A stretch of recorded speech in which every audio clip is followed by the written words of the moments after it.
Kim Tai-ho arrived at work early as he always did. The lights in the office were still dim, running on night mode. He liked this quiet time before everyone else showed up.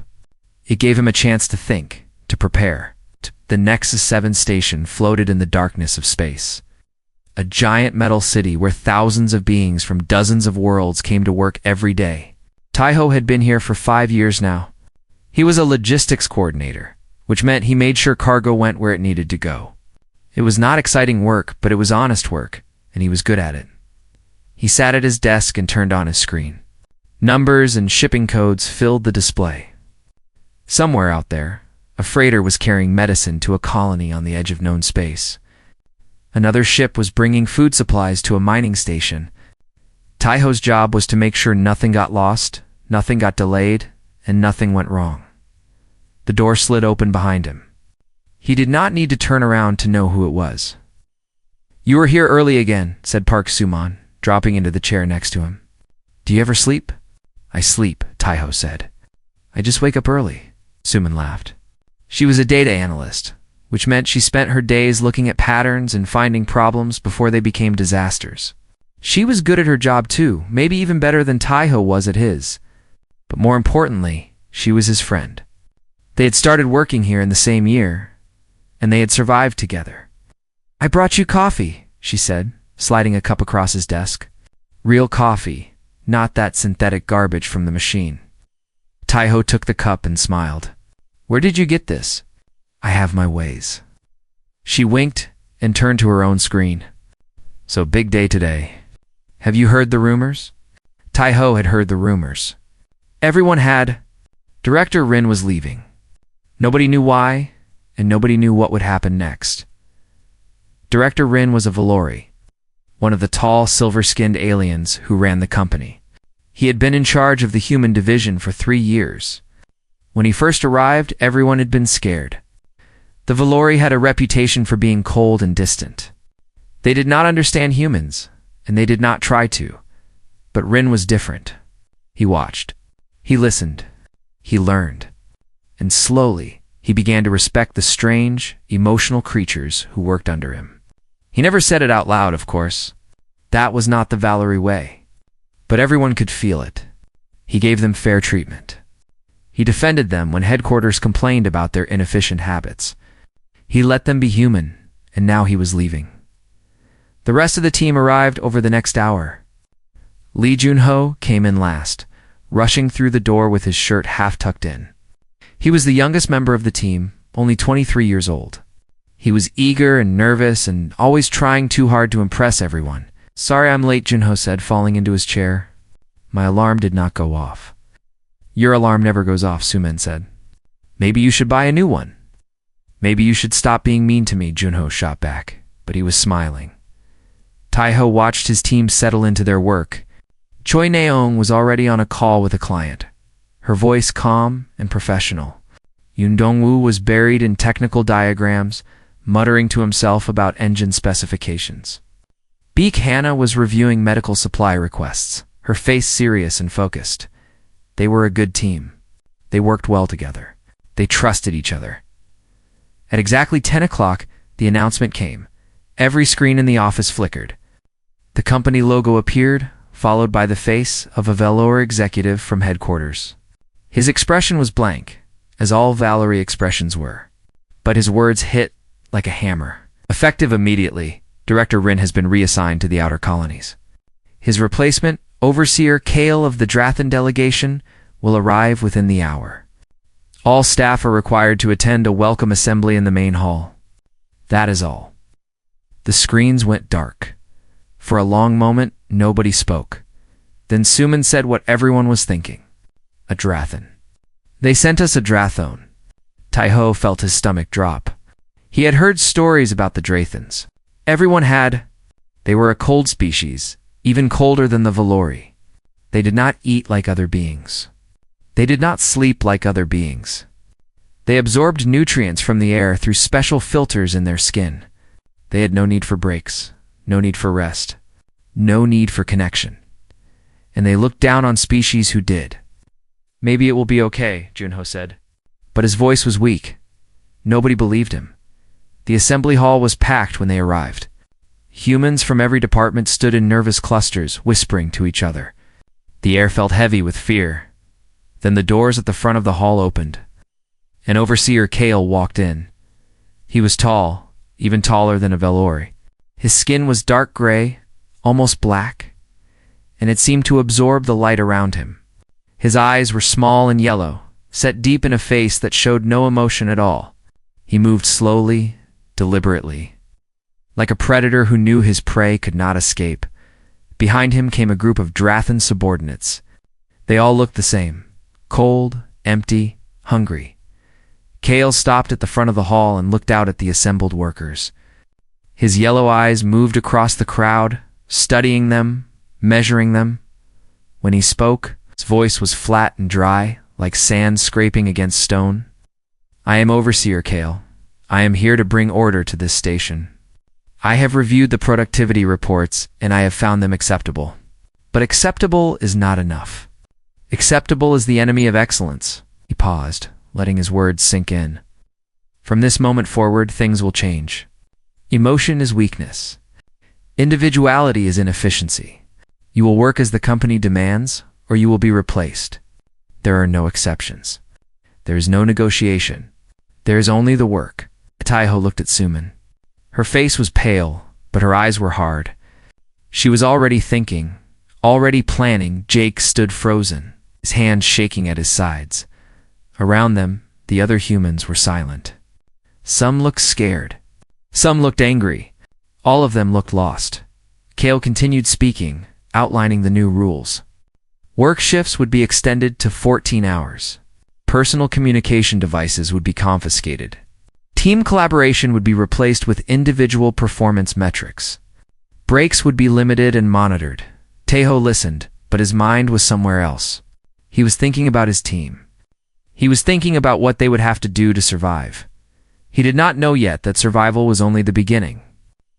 He did not know that in the weeks to come, everything he believed about himself would be tested. He did not know that he would have to become something more than he had ever been. All he knew, in that moment, was that the office had flipped upside down, and nothing would ever be the same again. The first week under Overseer Kale was hard. The second week was worse. By the third week, the humans of Nexus 7 felt like they were living in a prison. Taiho woke up tired every morning. 14-hour shifts left little time for rest, and even when he did sleep, his dreams were filled with numbers and codes in the cold yellow eyes of his new boss. He moved through each day like a machine, doing his work, following the rules, trying not to attract attention. But attention found him anyway. It started with a small mistake. A single line of code entered wrong in a shipping manifest.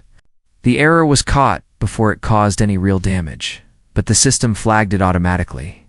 And within minutes, Overseer Kale was standing in their office. Junho's face went white when he saw the Drathan approaching. His hands started shaking. Everyone knew who had made the mistake. The workstation logs made it obvious. "Worker designation 742, Kale said, his voice cutting through the silence. "You have committed an error in document 379. Explain yourself." Junho stood up slowly. His legs were trembling. I am sorry, Overseer. I was tired. I did not see the mistake. It will not happen again. Tired. Kale repeated the word like it was something disgusting. You were tired. Is this your excuse? Is this what humans offer when they fail? Weakness and apology? I said I was sorry, Junho whispered. Kalia moved closer. He was so tall that Junho had to crane his neck to look at him. Sorry does not repair errors. Sorry does not complete shipments. Sorry is a human disease, and I will not allow it to infect this station. He reached out and tapped something on his personal device. You are hereby placed on final warning. One more failure, and you will be terminated and returned to Earth. Do you understand? Junho nodded.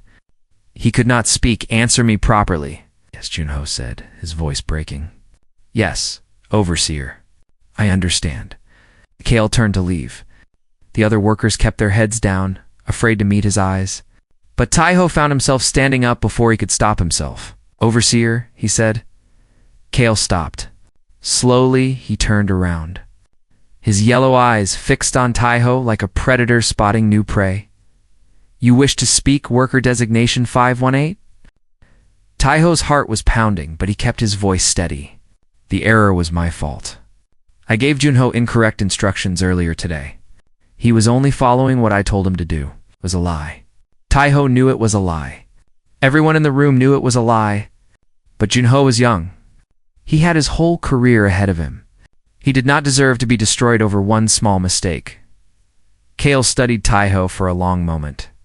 The silence was painful. "You take responsibility for another's failure," Kale said finally. "This is irrational behavior. It does not benefit you in any way." "Maybe not," Taiho said. "But it is the truth." Another long pause. Then Kale made a small sound that might have been amusement or might have been contempt. It was impossible to tell with Drathans. "Very well. The warning will be applied to both of you. Consider this a lesson in the cost of human solidarity." He walked out without another word.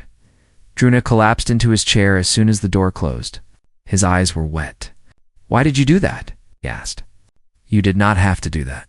Taiho put a hand on his shoulder. "Yes, I did." Suman waited until everyone else had gone back to work.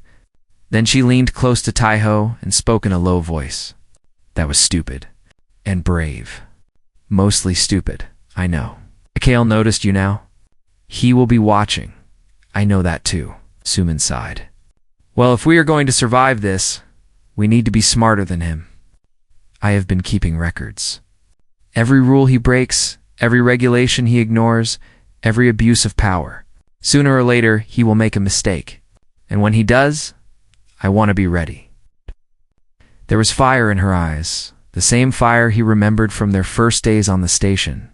She had not given up. None of them had. "Be careful," he said. "If he finds out, he will not find out.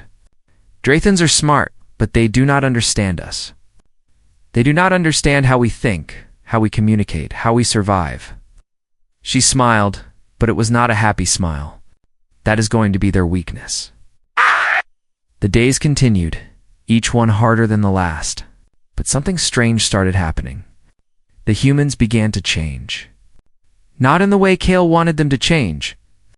In a different way. They started helping each other in small ways that the Drathans could not see. A quick word of encouragement when no one was watching.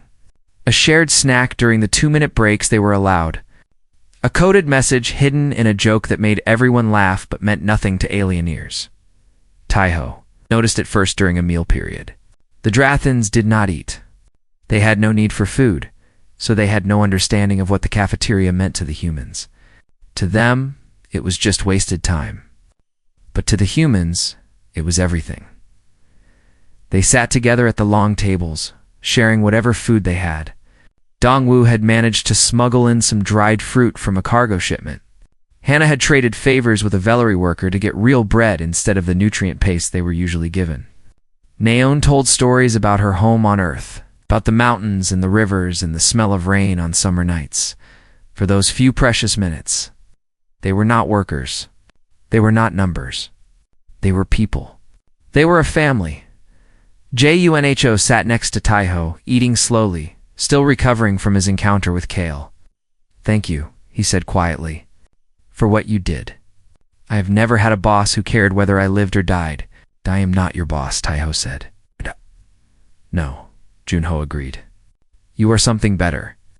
Taiho did not know how to respond to that, so he just nodded and kept eating.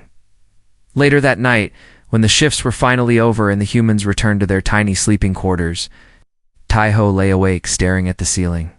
He could hear Dongwu snoring in the next room. He could hear the distant hum of the station's engines, the heartbeat of this metal world they all lived in. He thought about Kale. He thought about the cold yellow eyes, and the flat voice, and the complete lack of anything resembling compassion. The Drathans saw humans as weak. They saw emotions as a disease. They believed that efficiency came from isolation. That strength came from removing everything that made life worth living. But they were wrong. Taiho knew they were wrong, because he had seen what humans could do when they came together. He had seen Suman working through the night to protect her team. He had seen Junho pushing through his fear to keep working. He had seen Naeong calming panicked clients with nothing but the warmth of her voice. These were not weaknesses. These were powers that the Drathans would never understand, and maybe, just maybe, that misunderstanding would be their downfall. Taiho closed his eyes and finally let himself sleep. Tomorrow would bring more challenges, more pain, more tests, but he would face them the same way he had faced everything else in his life, together with his team, together with his family. That was the human way, and no Drathan overseer would ever take that away from them. 6 weeks passed under Overseer Kale's rule. The numbers looked good on the official reports. Productivity was up. Errors were down. Everything was running exactly as the Drathan wanted it to run. But underneath the perfect numbers, the station was starting to break. It began with small things. Clients who used to send friendly messages now sent only cold, formal requests. Trade partners, who once praised the Nexus 7 team, started asking uncomfortable questions. Why were the responses so mechanical? Why did every communication sound the same? Where was the warmth they'd come to expect? Taiho saw it first in a message from a regular client, a merchant named Vorek, who ran a supply route through the outer colonies. They had worked together for 3 years. Vorek was not easy to please, but he trusted Taiho. He trusted the human way of doing things. Something has changed, the message read. Your station feels different. Cold. Empty. I do not like it. If this continues, I will take my business elsewhere. Taiho wanted to respond honestly, but he knew Kale's monitoring systems were watching every word he typed. So he sent a standard reply, full of empty promises and corporate language. It felt like a betrayal.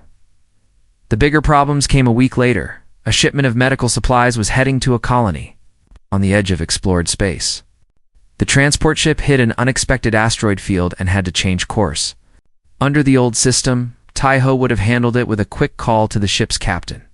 They would have talked, figured out a solution together, and adjusted the schedule with minimal delay. But Kale's protocols did not allow for quick calls. Everything had to go through official channels. Everything had to be documented and approved. By the time the paperwork was finished, the ship had lost 8 hours. The medical supplies arrived late. 3 colonists died because the medicine did not come in time. Taiho read the incident report with shaking hands. 3 people. Dead. Because of paperwork, he went to Kale's office that same day. He did not know what he was going to say. He just knew he had to say something. The Drathan was sitting behind his desk, reviewing data on multiple screens at once. He did not look up when Taiho entered.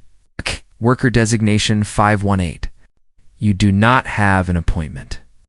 I know, Taiho said, but I needed to speak with you about the outer colony incident. Kale finally looked at him. His yellow eyes were as empty as always. The incident has been reviewed. The protocols were followed. There is nothing to discuss. People died. Colonists died. Kale corrected. Colonists who chose to live in a dangerous location with limited medical access? Their deaths were a result of their own choices, not our procedures. Taiho felt something hot rising in his chest. Anger. Real, burning anger. We could have saved them. If we had been allowed to improvise, to communicate directly, to react like humans react, those people would still be alive. Kale stood up slowly. He was even more terrifying standing, his dark gray body blocking the light behind him. And that is exactly why humans are not in charge, he said. Your improvisation is chaos. Your direct communication is inefficiency. Your reactions are emotional responses that cloud judgment and create inconsistency. He moved closer, looming over Taiho. I was sent here to fix what was broken, and I will not allow one worker's feelings to interfere with that mission. Taiho wanted to argue. He wanted to scream, but he knew it would accomplish nothing. So he swallowed his anger and left the office without another word. Suman was waiting for him in the corridor. She had seen him go in. She had been worried. What happened? She asked. Nothing good, Taiho said. but nothing unexpected either. They walked together back to the office. On the way, Suman spoke quietly, making sure no one else could hear. I found something interesting in the transfer records. Kale's appointment was approved very quickly. Too quickly. There are signatures missing. Procedures skipped. Someone wanted him here badly enough to break the rules to make it happen. Taiho frowned. What does that mean? I do not know yet, but I am going to find out. 2 days later, something unexpected happened. A delegation arrived at Nexus 7 from the Tyrellian homeworld. The Tyrellians were important clients, responsible for a significant portion of the station's trade revenue. Their ambassador, a being named Vex, had worked with the human division many times before. When Vex entered the main office, his first words were not to Kale, they were to Taiho. Kim Taiho, the ambassador said, his voice warm and familiar. It has been too long. I specifically requested to work with you on this negotiation. I hope that will not be a problem. Kale's expression did not change, but something flickered in his yellow eyes. Irritation, maybe even anger. The negotiations can be handled by any qualified worker, Kale said. Worker designation 518 does not have special status, and give him special status, Vex replied calmly. I am not here to argue about bureaucracy. I am here to complete a trade agreement worth 4 million credits, and I will complete it with the human I trust, or I will not complete it at all. The silence that followed was heavy and dangerous. But in the end, money won. It always did. Kale had no choice but to agree. Taiho spent the next 3 days working with Ambassador Vex. It felt like returning to a home he had almost forgotten. They talked openly. They solved problems together. They laughed at shared jokes and remembered old stories from past negotiations. When the deal was signed, Vex took Taiho aside for a private moment. Something is wrong here, the ambassador said. I can see it in your eyes. I can see it in the way your colleagues move, like they are afraid of their own shadows. What has happened to this place? Taiho hesitated. He knew the walls had ears. He knew Kale was watching. But he also knew that silence was its own kind of defeat. We are surviving, he said carefully. But surviving is not the same as living. Vex nodded slowly. I understand. I will remember what I have seen here, and I will speak to others who should know. It was not much, but it was something. A small crack in the wall that Kale had built around them. That night, the human team gathered in secret during the meal period. They had learned to speak in codes that the Drathans could not understand. References to old Earth movies, jokes about food and weather and sports. To anyone listening, it sounded like meaningless chatter, but to the humans, every word carried meaning. JUNHO reported that 3 other workers had reached out to him, asking about the underground network of support they had built. Nalling said that alien clients were increasingly requesting human contacts by name. Dongwu had discovered a flaw in Kale's monitoring system, a blind spot that could be exploited, and Suman shared her biggest discovery yet. I traced the irregular signatures in Kale's transfer orders, she said quietly. They lead back to a faction in the Valori conglomerate leadership, a faction that has been trying to reduce human influence in the company for years. Everyone stared at her. You mean this is not about efficiency, Hannah said slowly. This is about getting rid of us. Suman nodded. Kale was not sent here to make us better. He was sent here to break us. And when we fail, they will use it as proof that humans do not belong in positions of importance. Taiho looked around at his team. They were tired. They were scared. But they were not broken. Not yet. Then we do not fail, he said simply. We do not give them what they want. We keep working, keep helping each other, keep being human, and we wait for our moment. What moment? Junho asked. Taiho did not have an answer. Not yet, but somewhere deep in his gut, he knew that the moment would come. It always did. He just hoped they would be ready when it arrived. The alarm came at the worst possible time. It was 3 a.m, station time, when most of the human workers were finally getting their few hours of rest. But emergencies did not care about sleep schedules. Taiho was at his station within 5 minutes. still pulling on his uniform as he ran through the corridors. When he reached the command center, his stomach dropped. The main screen showed a cargo freighter called the Bright Fortune. It was drifting in space, its engines dark, its emergency beacon flashing in the void. According to the data stream, a catastrophic power failure had killed all main systems. Life support was running on backup batteries. 30 crew members were trapped inside, slowly running out of air. How long do they have? Tai-ho asked. Dongwu was already at the engineering console, his fingers flying across the controls. 2 hours. Maybe less. The backup batteries are old. They were due for replacement, but the requisition was denied last month. Denied by Kale, Tai-ho knew. Another cost-cutting measure that looked good on paper until people started dying. Suman appeared at his side. Her face pale but determined. I have contacted headquarters. The official response is that we need authorization before launching any rescue operation. How long will that take? 6 hours minimum. They are in a different time zone, and the authorization chain requires 3 separate approvals. Tai-ho felt the cold weight of those words settle in his chest. 6 hours. The crew would be dead in 2. The math was simple. The math was brutal. Overseer Kale entered the command center a moment later, his yellow eyes scanning the screens with no visible emotion. He studied the data, calculated the numbers, and made his decision. We will wait for authorization, he said. This is the protocol. Tai-ho turned to face him. They will be dead before authorization arrives. Then they will die according to procedure, Kale replied. An unauthorized rescue attempt could create liability issues for the company. It could damage our regulatory standing. The risk is not acceptable. The risk. Tai-ho could barely control his voice. There are 30 people on that ship. Families, children, living beings who will die because we chose paperwork over action. Right. Living beings die every day, Kale said flatly. The universe does not stop for grief. The company does not stop for sentiment. We follow procedure, or we create chaos. There is no middle ground. He turned and walked out of the command center, leaving behind a silence so thick it was almost solid. Tai-ho looked at his team. They were all there now. Suman, Junho, Nahun, Hannah, their faces showed. The same thing he was feeling, rage, despair, and underneath it all, a desperate, dangerous hope. If we do this, Tai-ho said slowly, we are finished. Kale will have us arrested.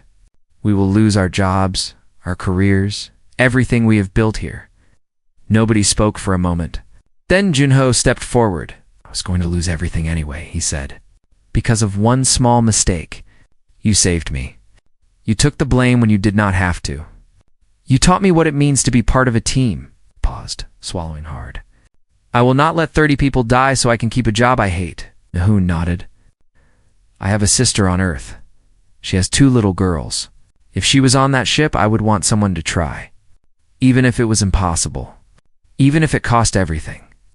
Dongwu cracked his knuckles. The company thinks I am just a number. A tool they can use and throw away. But I am an engineer. A good one. And I am going to use my skills to save people, not to follow stupid rules. Hannah stepped forward. I became a medical specialist because I wanted to help. If I stand here and watch people die when I could have done something, I will never be able to look at myself again. Suman put her hand on Tai-ho's shoulder. I have already started preparing the communication channels. I figured you would do something stupid and brave. I wanted to be ready. Tai-ho felt something warm spread through his chest. Pride, love, gratitude. This was his team. These were his people. And together, they were going to do something impossible. Okay, he said. Let us save some lives. They moved fast. Every second counted. Dongwu ran to the maintenance bay and started preparing a rescue shuttle. Naon opened communication channels to the Bright Fortune, trying to keep the crew calm. Hannah gathered medical supplies for whatever injuries they might find. Junho volunteered for the most dangerous part of the mission. Someone needs to do a spacewalk, Dongwu explained. The freighter's emergency airlock is jammed. Manual release from outside is the only option. I will do it, Junho said immediately. Taiho shook his head. It is too dangerous. You have never done a zero-gravity walk before. Then I will learn. Junho's eyes were steady. I am the youngest. I have the most to prove, and I am not afraid. He was lying about the fear. Taiho could see it in the small tremor of his hands. But he was telling the truth about everything else, Taiho said. But you listen to Dongwu every step of the way. And if something goes wrong, you come back. No heroes. Understood. Gunho nodded. Understood. The shuttle launched 15 minutes later. Su-min stayed behind to manage communications, and, as she put it, to make sure Kale does not figure out what we are doing until it is too late. She also had one more job, broadcasting everything live to the station's internal network. If we are going to break the rules, she said, everyone should see why. The flight to the Bright Fortune took 40 minutes. Taiho spent the time coordinating with the stranded crew, keeping them informed, keeping them hopeful. He could hear the fear in their voices. He could also hear the gratitude when they realized someone was actually coming. The captain of the freighter was a Valor named Saron. He had been on the verge of panic when Nehong first made contact. Now his voice was steadier. I did not think anyone would come, he said. I thought we were going to die in the dark. Not today, Taiho replied. Hold on. We are almost there. The docking maneuver was complicated by the freighter's dead systems. Dongwu had to fly the shuttle manually, matching rotation and trajectory with nothing but his eyes and instincts. It was the kind of work that computers were supposed to do. But computers needed power, and the Bright Fortune had none to spare. Locking on, Dongwu announced. Junho, you are up. Junho took a deep breath. He looked at Taiho one last time. Thank you, he said, for believing in me. Then he put on his helmet and stepped into the airlock. The next 10 minutes were the longest of Taiho's life. He watched through the shuttle's external cameras as Junho floated through the void, a tiny figure against the massive bulk of the dying freighter. Every movement was slow and deliberate. Every mistake could be fatal. The external release panel was stuck, just as Dongwu had predicted. Junho had to work it manually, fighting against frozen mechanisms and failing systems. His breath came in short, rapid bursts over the communication link. Almost there, he gasped. Almost got it. The airlock doors slid open. A wave of relief washed through the shuttle as the 30 crew members began evacuating into the rescue vessel. Hannah was waiting for them, checking for injuries, providing comfort, doing everything a healer was supposed to do. Jonah returned last, exhausted but triumphant. When he took off his helmet, his face was wet with tears and sweat and joy. We did it, he said. We actually did it. They did it with 4 minutes to spare. The return journey was quiet. The rescued crew members huddled together, many of them crying, all of them grateful. Captain Sarin found Taiho in the cockpit and gripped his hand tightly. You disobeyed orders to save us, he said. You risked everything. Why? Taiho thought about the question for a long moment. Because it was the right thing to do, he said finally. Because people matter more than protocols. Because we are human, and this is what humans do. Sarin stared at him. Something changed in the Valoris's silver eyes. Something that looked almost like understanding. I have worked with many species, he said softly. I thought I knew what humans were. I thought you were just soft, emotional creatures who let feelings interfere with logic. He paused. I was wrong. What you have is not weakness. It is something else entirely. Something I do not have a word for. When the shuttle docked at Nexus 7, Kale was waiting with security forces. His yellow eyes burned with cold fury. You are all under arrest for insubordination and violation of company protocols. You will be detained pending investigation. And he stopped speaking, because behind him, the entire station was watching. Not just the humans, everyone. Suman's broadcast had reached every screen, every department, every corner of Nexus 7, and standing at the front of the crowd was Ambassador Vex of the Torellian homeworld, his expression grim and determined. Overseer Kale, the ambassador said loudly enough for everyone to hear. I think you should see what I am seeing. 30 beings alive who should be dead. 6 humans who broke your rules to save them. And a station full of witnesses who will remember this day forever. Kale's face was still, but something cracked behind his eyes. The moment had arrived, and the humans were ready. The investigation lasted 3 weeks. It felt like 3 years. Taiho and his team were placed on temporary leave while the Vellery conglomerate's Internal Affairs Division reviewed the incident. They were not allowed to work. They were not allowed to access company systems. They were not even allowed to leave the station. But they were not alone. Every day, messages arrived from across the galaxy. Clients who had worked with the human division sent letters of support. The crew of the Bright Fortune filed formal testimony praising the rescue team. Ambassador Vex used his considerable influence to keep the investigation honest and public, and inside Nixu 7 itself, something remarkable was happening. Other species who had never paid much attention to humans before began to look at them differently. They saw the risks that Taiho's team had taken. They saw the sacrifices that had been made. They saw something they had not expected to see in a species so young and so fragile. They saw courage. On the final day of the investigation, Taiho was called to the main conference room. He expected to find a panel of Vellery executives ready to deliver judgment. Instead, he found something else entirely. Director Rin was sitting at the head of the table. Taiho stopped in the doorway, not quite believing what he was seeing. Rin looked the same as he always had, tall, silver-skinned, calm. But there was something new in his eyes, a warmth that had never been there before. "Please, sit down," Rin said, gesturing to an empty chair. "We have much to discuss." Taiho sat. His heart was racing. Rin folded his long fingers together and began to speak. "The investigation has concluded. Overseer Kale has been removed from his position and is facing charges of procedural fraud, abuse of authority, and endangerment of company assets. His appointment to Nexus 7 was part of a larger scheme by a faction within the conglomerate. Leadership to undermine human integration in our operations." He paused to let the words sink in. "This faction believed that humans were a liability, that your emotions and your connections and your inefficient ways of doing things were holding the company back. They placed Kale here to prove that belief. They wanted you to fail." Taiho felt a cold anger rising in his chest. "We almost did fail. People almost died because of their games." "Yes," Rin agreed. "But people did not die because of you. Because of your team? Because you chose to be human in a moment when being human could have cost you everything."